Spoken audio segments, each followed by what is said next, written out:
上一期视频我们详解了小米14和 Pro 的屏幕伤眼程度如何。这期我们主要是解析手感和触控方面的问题以及改善的方法，切实的来解决大家发现的问题。第一个是手感怎么样，是不是硌手？14竖屏会有一点点的硌手，横屏就基本没有了。而14 Pro 竖屏有非常明显的硌手，横屏的话是略好一点，所以14的手感比 Pro 要好一些。原因就在边框上。前后玻璃到边框处是有一个过渡的，虽然是金属的圆润过渡，但是受力面积还是小，所以压强大不亲手。仔细看 Pro 的正面断了感比背面还要更加的明显一点，所以触控到边缘的感觉会比背面的手指感觉的更加明显。14 Pro 边框也要比14还要窄一点点，机身的重量确实重了接近30克，所以感觉更加的硌手。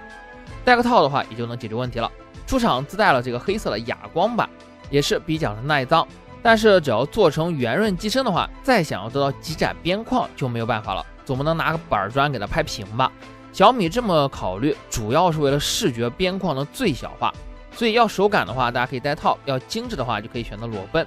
同时带来的问题就是边缘误触，小米是做了防误触的，但是边缘太窄，多点触控还是有可能出现问题。比如说我们打游戏的时候，有的时候莫名其妙人就会往左下角跑，回城都回不了，或者直接被打断，或者是走着走着突然就停下一下，或者是技能滑动之后松开它不取消，总之就是你的操作可能会被误触打断或者是扰乱。我一开始以为是什么 bug， 仔细排查之后才明白是我的手掌接触到了屏幕的边缘发生了误触。对于位移比较多的英雄是比较容易造成误操作的，我出现的概率是偶尔，14的概率还比 Pro 更小一点，并不是没有。握姿、手的大小、操作的动作都有可能会影响不同人出现的概率，但是我们不能够通过边缘防误触的面积来进行解决，因为点击边缘可能会变成点按攻击键，而点击攻击键可能会被判为取消。射手出现的概率比较大，比如说伽罗，频繁的开关一技能和走 A， 系统就有可能以为你不是在手点，而是皮肤接触到了，就把你的这个点击操作给移除了。直接的现象就是我走 A 走 A， 走着走着突然它就不 A 了，死活就愣着看着对手，指望我把对手看死时，我和对手都很尴尬。玩法师辅助一般不会出现，玩射手最多，所以现阶段最好的解决方法是把左右摇杆的位置往里面设置一点，面积改小一点，避开皮肤接触的地方。另外还有两个是观众反应比较多的情况，就是掉帧和发热。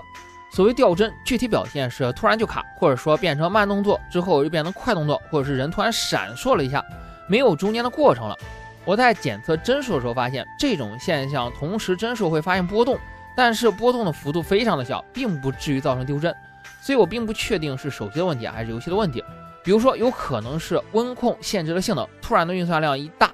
就可能造成游戏运行了之后，或者是系统调度没有及时跟上。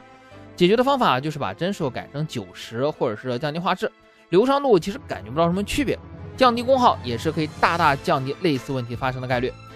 发热的话倒并不是什么坏事，2K 的分辨率120帧本来就比14发热更大，散热更好，边框又是金属，所以 Pro 更热是正常的。不过也并不用担心，我们首发就已经测试了最高负载之下的情况，机身温度最高也不至于烫伤。如果大家不想那么热的话，只要降低点画质，给性能减负就好了。而另外其他的处理器只会更差，骁龙8 Gen 3的能效比已经是很强了，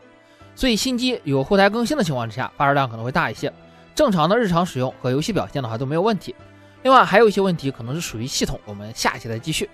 以上的问题我已经把详细的报告都反馈给了小米官方，也有一些改善的方案只有厂家可以做，咱们用户是做不了的，大家等待后续的更新就好。如果还有其他的问题，也欢迎在留言区评论，我都会尽量为大家解答每一个问题。好了，我是王雀，我们下期节目再见。